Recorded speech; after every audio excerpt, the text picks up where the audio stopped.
உங்களை கடத்தி வச்சுக்கிட்டு உங்க வீட்டுல காசு கேட்டா எவ்வளவு கொடுப்பாங்க? 10 பைசா தர மாட்டாங்க. ஏற்கனவே அவங்க என்னை கடத்தி ஒரு மலையில இருந்து தள்ளி விட்டு கொல்லலாம்னு பாக்குறாங்க. மேற்கொண்டு நீ வேற ஐடியா கொடுத்தியா? பொண்டாட்டி கைய இறுக்கமா பிடிச்சிக்கிட்டு நடந்து போனா கல்யாணம் ஆகி முதல் வருஷம், 2 அடி விட்டு தள்ளி நடந்து போனா கல்யாணம் ஆகி 2வது வருஷம், நீ முன்னாடி போ நான் பின்னாடி வரேன்னு சொன்னா கல்யாணம் ஆகி 3வது வருஷம், எல்லா இழக்கும் நானே கூட வரணுமான்னு கேட்டா கல்யாணம் ஆகி பல வருஷம். சாமி, நான் என்ன பண்ணாலும் என் புருஷன் என் கூடவே இருக்கணும். அப்படி என் கூட இல்லைனா அவர் உங்க கூட இருக்கணும்.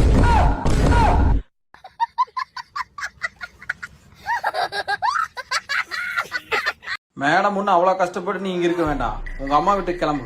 எனக்கு ஒன்றும் பிரச்சனை இல்லை, நான் இப்பவே கிளம்புறேன். என்கிட்ட வாங்கின நகையெல்லாம் நீ அடகு வச்சிருக்கல, அதெல்லாம் திருப்பி கொடு, நான் இப்பவே கிளம்புறேன். சரி விட்ரி, புருஷன் பொண்டாட்டிக்குள்ள சண்டை வர சகஜம் தான். அதுக்காக உங்க அம்மா வீட்டுக்கு போனா நல்லா சரியாயிருமா?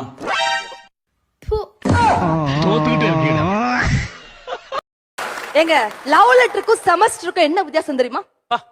மனசுக்குள்ள நிறைய இருக்கும், ஒண்ணுமே எழுத வராது, அதான் லவ் லெட்டர். மனசுக்குள்ள ஒண்ணுமே இருக்காது, ஆனா பக்கம் பக்கமா எழுதுவாங்க, அதாங்க செமஸ்டர். என்ன மச்சான் ஒரே டென்ஷனா இருக்க? சும்மா சும்மா கடன் கேட்கிறானுங்க. யாரு மச்சான்? கடன் கொடுத்தவங்க தான். பிரிக்க முடியாதது என்னவோ நானும் சோம்பேறித்தனமும், பிரியக்கூடாதது நானும் என் பாசமும், சேர்ந்தே இருப்பது நானும் பிரச்சனையும், சேராதிருப்பது நானும் நிம்மதியும். இந்த வெயில் தொல்லை தாங்க முடியல. ஓனர் பொண்டாட்டி, உனக்கு நிலாவை பிடிக்குமா இல்ல சூரியனை பிடிக்குமா? நிலாவா தாண்டா பிடிக்கும்.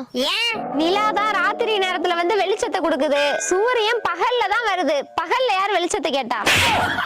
அறிவு கெட்டவள, சூரியனால தாண்டி பகலே வருது. அப்படியா? என்ன நொப்படியா?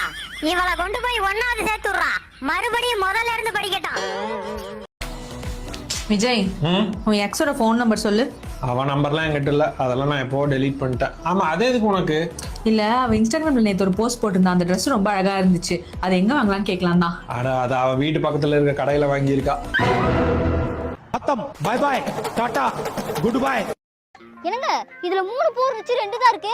3 பூலாம் இல்லம்மா, 2 பூ தான் இருந்துச்சு. நான் என் 2 கண்ணால பார்த்தங்க, இதுல 3 பூ இருந்துச்சு. நீ கண்ணால பாத்தியோ காதால பாத்தியோ, அதுல 2 பூ தான் இருந்துச்சுன்னு சொல்றேன்ல நானு. என்னங்க, உங்களுக்கு ஒண்ணும் தெரியாது, சகுந்தலா இருக்கால, அவ தலையில தான் இந்த பூ இருந்துச்சு, அவ தான் திருடி இருப்பான்னு நினைக்கிறேன். சவுந்தலாலாம் ஒன்னும் திருடி இருக்க மாட்டா, அவள்கிட்ட நான் தான் கொடுத்து இது பண்ணேன். நானு ஒன்னும் மனசுல வச்சுக்காத. கொடுத்து இது பண்ணியா? எதுனா பண்ண? ஓய், எக்ஸ்கியூஸ் மீ, இது எந்த ஸ்டேஷன்? Railway station. காதலிக்கிறவனும் தூங்க மாட்டான், கல்யாணம் பண்ணவனும் தூங்க மாட்டான், போனை நோன்றவனும் தூங்க மாட்டான். அப்படியே ஒருத்தன் தூங்குறானா அவன் பொண்டாட்டி இல்லாதவனாதான் இருக்கணும். அண்ணா, என் பையனுக்கு உடம்பு சரியில்லை, மருந்து வாங்கிட்டு போனேன். சரி, இப்ப உடம்பு சரியா போயிடுச்சு, மீதி மருந்து இருக்கு, ரிட்டர்ன் எடுத்துப்பீங்களா? கொண்டு போய் வீட்டுல வைமா, திரும்ப பையனுக்கு உடம்பு சரியில்லாம ஆச்சுன்னா கொடு. அப்ப ரிட்டர்ன் எடுக்க மாட்டேன், இதுக்கு தான் உன் கடையில மருந்து வாங்க கூடாது, அடுத்த வாட்டில இருந்து பக்கத்து கடையில வாங்கிக்கிறேன். நீ என் மெடிக்கலுக்கே வராதம்மா, வராத, பக்கத்து மெடிக்கலுக்கே போயிடு. அப்படியே